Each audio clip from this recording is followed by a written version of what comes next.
That was quite a motion. I'm a ham. Everybody's fine. Good afternoon, everyone.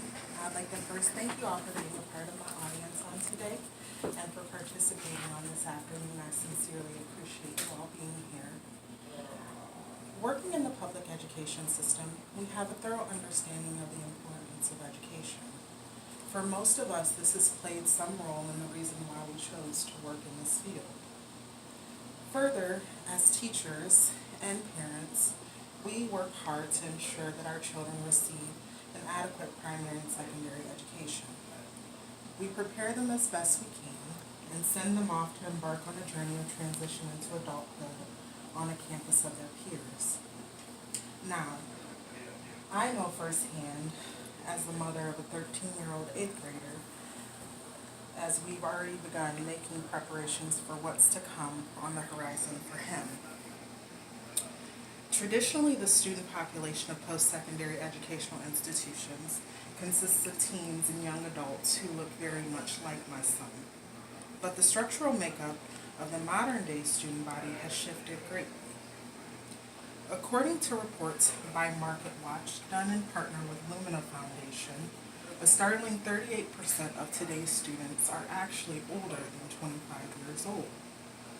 Over the past 20 years, specifically between the years of 2001 to 2015, post-secondary institutions have seen an increase of over 35% in enrollment of non-traditional students, found by the same study. This number is projected to continue to increase in the years to come. In examining the reasons why, in examining the reasons behind this shift, studies have found there are many factors motivating adults to return to school later in life. Over the next few minutes, we'll take a brief look at the 3 most prevalent causes for this shift, and hopefully we'll be able to better understand why these numbers are both projected to grow and perhaps even become a part of that growing number. The first reason and most common is the first reason and most common reason that adults choose to return to school is career advancement and increased marketability within their current workplace. The primary focus of this group of students is mastering the skills that they already possess and building upon them.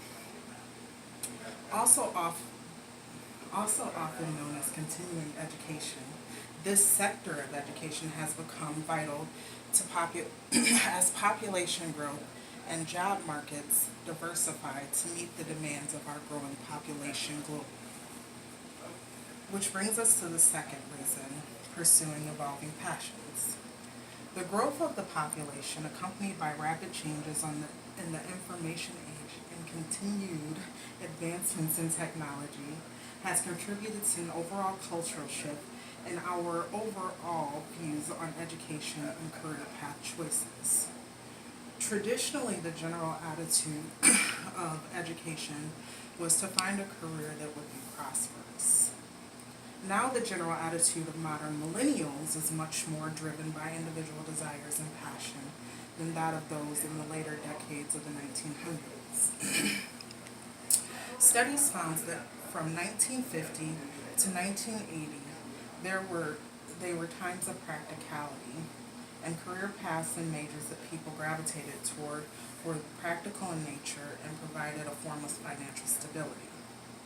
For many decades following the Great Depression, which included these years, the fear of financial disparity dictated the primary fields that people chose to study under and go into. In more recent years, we've experienced a cultural shift and have seen the draw of emotion on choosing a career path, as we have begun encouraging pursuits of areas where we have a high interest or passion for. The third reason that we've seen this increase, as I stated previously, there's been advances in information and technology, and there's a rapid occurrence in these things growing.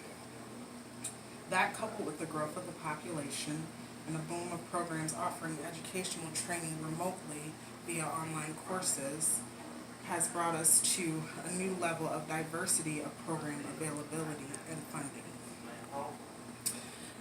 The expansion of these programs offered exclusively online has boomed and grown exponentially. Over the past 10 years especially, we've seen the development of programs offering exclusively online classes, as well as the expansion of the online catalog offered by traditional campuses and universities.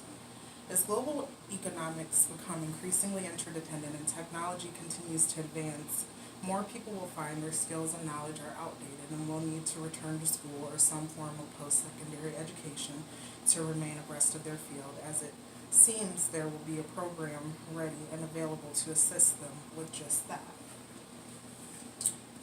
For this reason, today is the best day to be an adult student, and you might want to consider doing just that.